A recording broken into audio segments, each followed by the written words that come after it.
WBC world champion, getting ready for another defense of his world title on Saturday live on DAZN against Yuriorkis Gamboa. We're going to pass over the floor for the WBC world champ.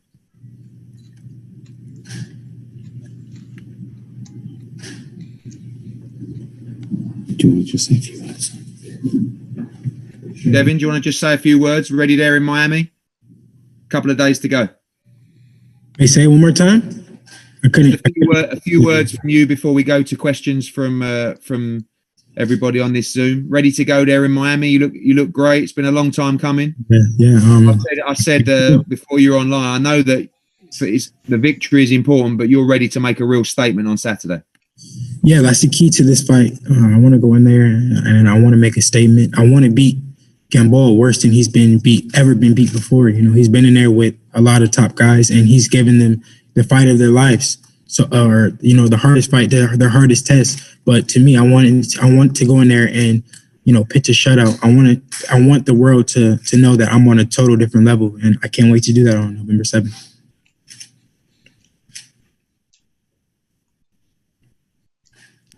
Okay, first question, Nikhil.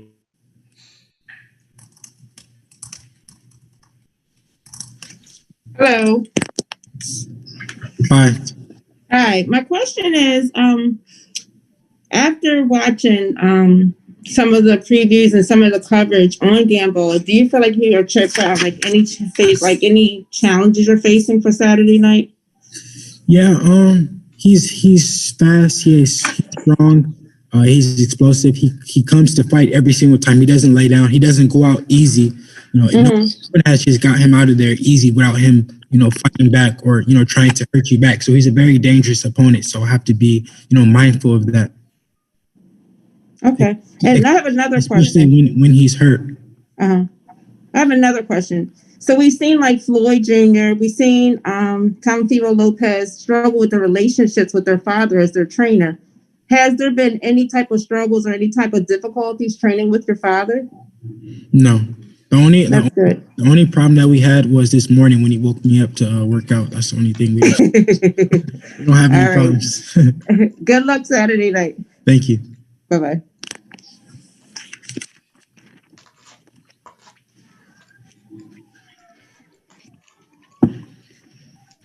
Hey, Devin,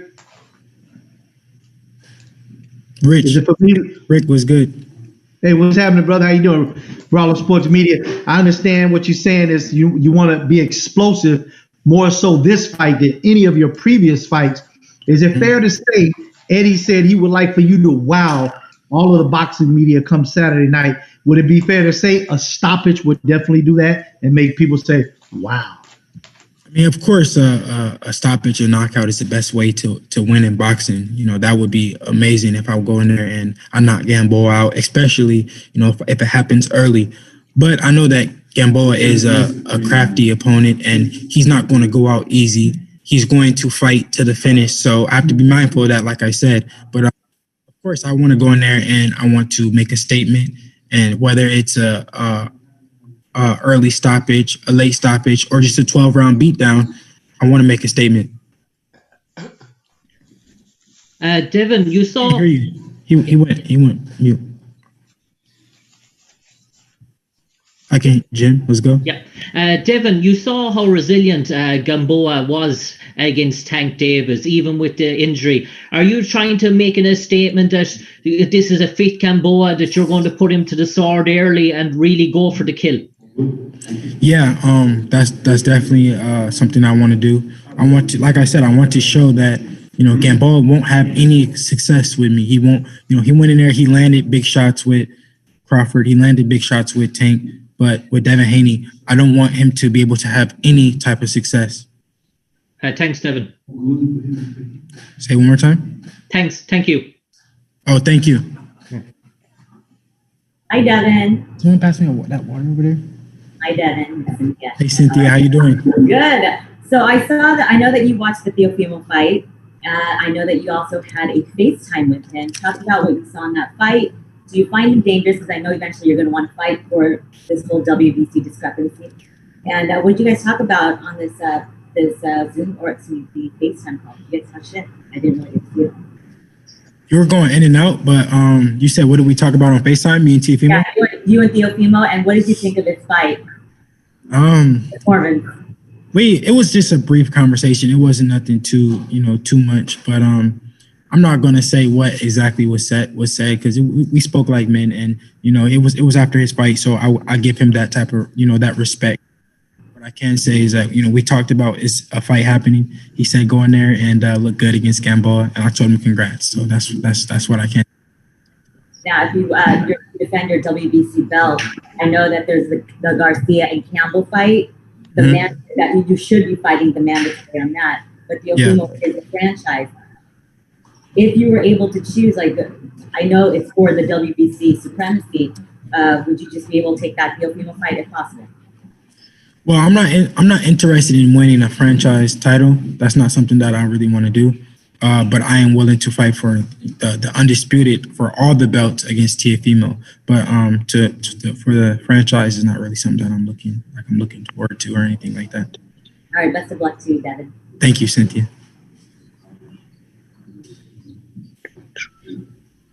Reggie next, please. Hey, how's it going, champ? Hey, how you doing? I'm good. Hey, credit to you and your father with what you chose to do with your career, the route that you've taken. I see you guys working social media quite a bit and, to promote yourself and what's going on with you. Just what's your thoughts on, we continue to hear comments, negative comments about the app and nobody pays attention to it. But it's kind of ironic because so many people follow the sport Monday through Friday on social media. But then when it comes to you guys fighting, it's this disconnect. So what's your reaction to that? At the end of the day, they can say what they want, but, after Devin Haney fights, people know the results. They know what happened. They're tuning in and they're watching. Whether they like it or not, they're going to watch.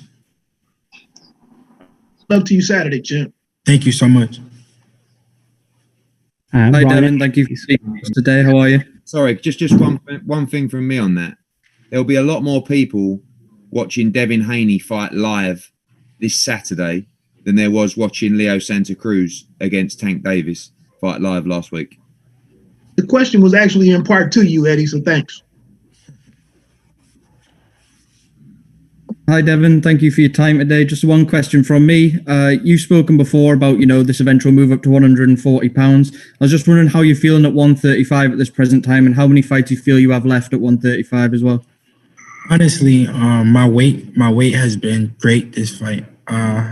Honestly, and I say this from really the bottom of my heart. If I had weight problems, I would tell you it's been hard, but this weight cut has been unbelievable. I think it was, just from a year being off during quarantine and, giving my body time to rest and recover. I feel great at 135 right now. It's so many big fights to be made. Who knows? Who knows what the future holds? Of course, I'm looking forward to going to 140 eventually, but it's so many big fights to be made at 135. I'm willing to stay here for a little bit longer. Thank you for your time, Devin. Best of luck. Thank you. Al Jones, please.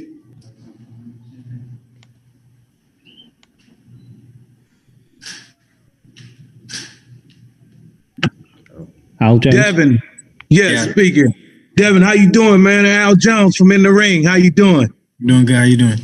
Good. Now, looking forward this weekend, are you predicting any knockouts or what can we exactly expect from you to see? I'm not really into predicting the knockouts because I feel like knockouts, when you go looking for them, it makes it much harder for them to come. But I do predict a very dominant performance. Of course, I hope for a knockout. I want to go in there and I want to entertain the fans and go in there and knock Gamboa out. If it happens, it happens. If it doesn't, it doesn't. But I'm going to go in there and I'm going to give it my all to entertain the people. KO Artist Sports next, please. Hey, Devin, how you doing, sir? I'm doing good. How you doing? Good, man.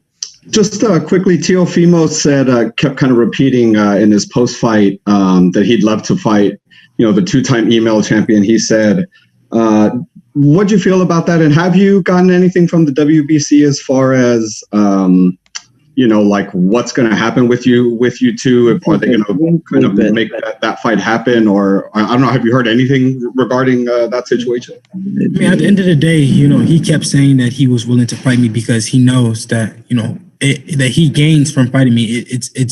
It's something there. He knows that he doesn't feel right, without fighting me for, the real undisputed, everything, all the belts. He knows that he's not undisputed without fighting me. So that's all that just proved. Whether he can say email, whatever, he didn't get the email. Thank you, sir. Thank you. Devin Haney next. Here's Anthony. Hi, Devin. You okay? Just a quick question on the possible Teofimo Lopez fight. If that fight does get made, I mean, how do you see yourself winning that fight? Does he cause you any problems? I mean, you saw the win over Lomachenko. How do you see that fight going down? What kind of things would you be doing? I mean, every fight, you go in there and you can watch, you can look, you can watch as much film as you want. But until you go in there and actually, go in there with the fighter, you never know what type of, problems they bring you, what type of style they have. So I wouldn't know, but I do know that I will be victorious against him. I'm not sure how the fight will play out as of right now, but I know that I see myself being victorious. Good stuff. Good luck. Thank you. Thank you. Danny Flexen, have you got one, mate? Hey, Devin, how you doing? How you doing? Yeah, good, thank you. I wanted to ask you just a quick question about the Lopez Lomachenko fight. In that Top Rank and ESPN both seem to market the fight as undisputed, which hardcore fans will have known wasn't entirely accurate, but I think casual fans may have been fooled into thinking it was for all four major belts. Yeah. What did you make of that, and were you at all offended by it? Yeah, I knew that the casual, it was the casual fans who believed it. I knew that the real hardcore boxing fans knew that it wasn't a real undisputed fight, and that's pretty much what the WBC said as well. That that it's not for an undisputed fight; it's for the franchise title.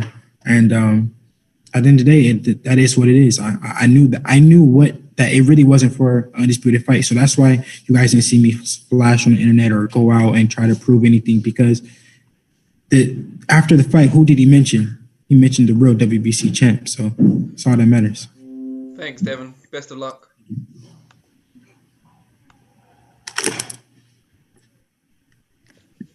JR Bell, please. All right there, Brother Devin.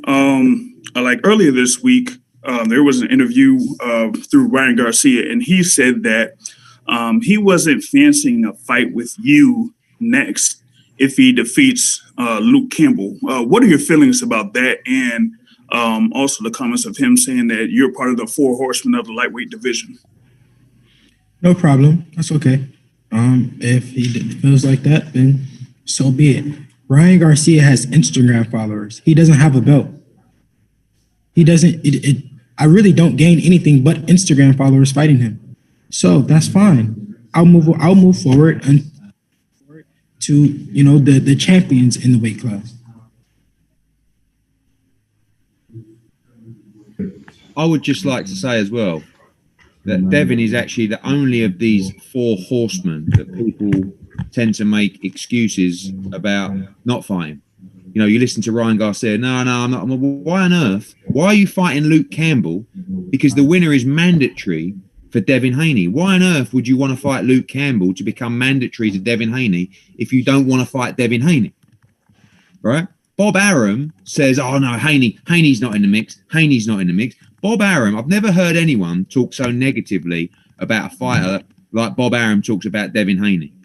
I mean, he may just be bitter that he never got to work with him, and he knows he's the real deal. But Devin, you remember when we were at that press conference after the fight in Phoenix, and Bob was like, "No, we're not interested in Haney against, against Lomachenko, etc., etc." So if Ryan Garcia doesn't look at Devin Haney and think that's the fight for early 2021, he should pull out the Luke Campbell fight immediately, because he's probably going to get beat in that anyway. Not gonna fight Devin Haney. My bad. Thanks, Eddie. Marcos, please. Hey, Devin. Good to see you, man. Marcos was good. I'm good, man. Tired, stressed over this election here, as everybody is in the country. Yeah. Hey, piggybacking off of the last question that you had, I know when Eddie was speaking earlier, he had mentioned that more or less if you win this fight, you will be the mandatory to the winner between Luke and Ryan. How confident? He'll be my mandatory. Yeah. Yeah. Say that as well. Yeah. They'll be your mandatory. Clearly he feels that Luke is probably going to win that fight. In his opinion, Eddie does. But if Ryan does win, how confident are you that that is going to be the next fight? Or do you feel that that is not going to happen next and it's going to kind of like maybe draw out a bit to drum in what, promoters would say in the past to marinate a fight like that? On our side, we would love to fight. But on his side, of course, he said that he said that a fight with me bores him. He'd rather fight a guy with tank with power in both hands and some crazy nonsense that I never heard of. So it just shows you that he's not really willing to fight me, which is fine. We move on. A fight with Ryan Garcia is not the end of the world. Like I said, he has Instagram followers. I want to get belts. Cool. Just one last question, Devin. This is your first experience being out there under these conditions. I'm just kind of curious, how have you been handling going through all the precautions and all the different things as compared to other fights before?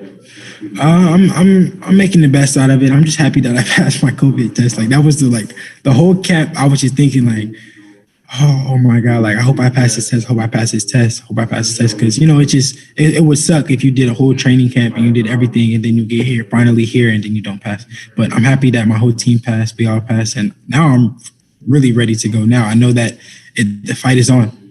Well, you just keep your fingers crossed. Right, Gamboa is negative. Eddie would know. Thank you, Devin. Appreciate it. Thank you. Ellie Sackback, please. What's up, Devin? How you feeling? Ellie, I'm feeling good. How you doing? I'm doing great. So Eddie said something very interesting a few minutes ago before you were live.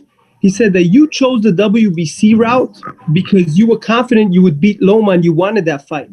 So how would a fight with you and Loma look?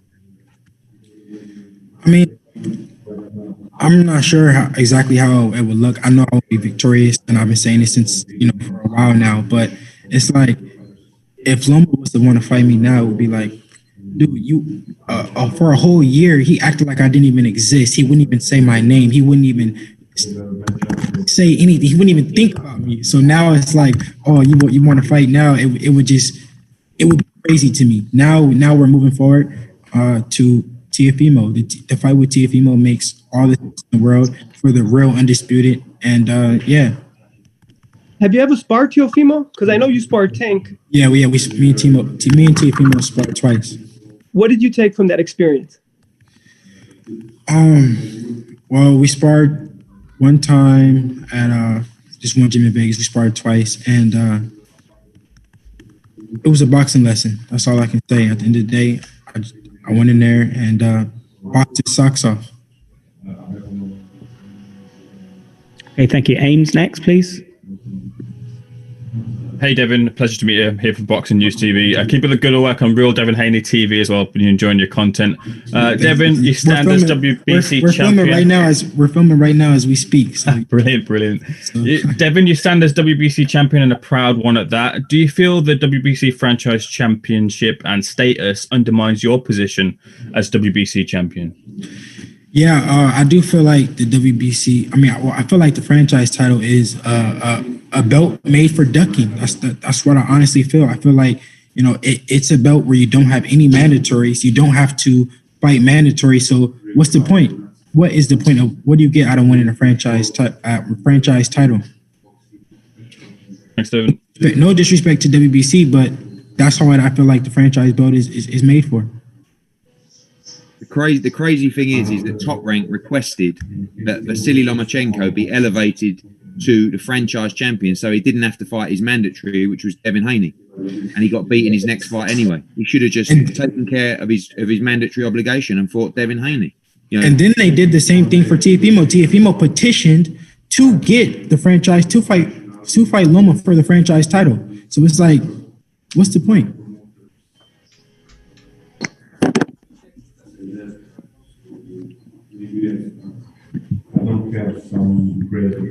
Sorry, guys, that's my fault there. I was just saying hello to Filip Hrgović. Let's have Crystal next, please. Hi. What I wanted to ask you is, I liked what you said about rest and relaxation as far as, so maybe the shoulder, you know, it helped you out. I think athletes, we all have the problem of never resting enough. But with the COVID, all of this, tell us a little bit about your camp. Your father, Bill, what does he have to say? And was Zab Judah, your godfather, anybody there? Or could you go into a little bit of depth about all your training? Yeah, during quarantine, it just was, we were training at my house. Me and my dad, we built a gym at my house, and that was like the beginning. Because like in the middle of quarantine, it was when I was like fully recovered. I was able to train and everything like that. So then that's how we started training, and then we did that for a couple weeks or whatever. Then that's when we went to the boxing gym. My whole camp was in Vegas this time. Normally I go to Snack and go train with Victor Conte and the whole Snack family. But this time, me and my dad did training all at home in Vegas.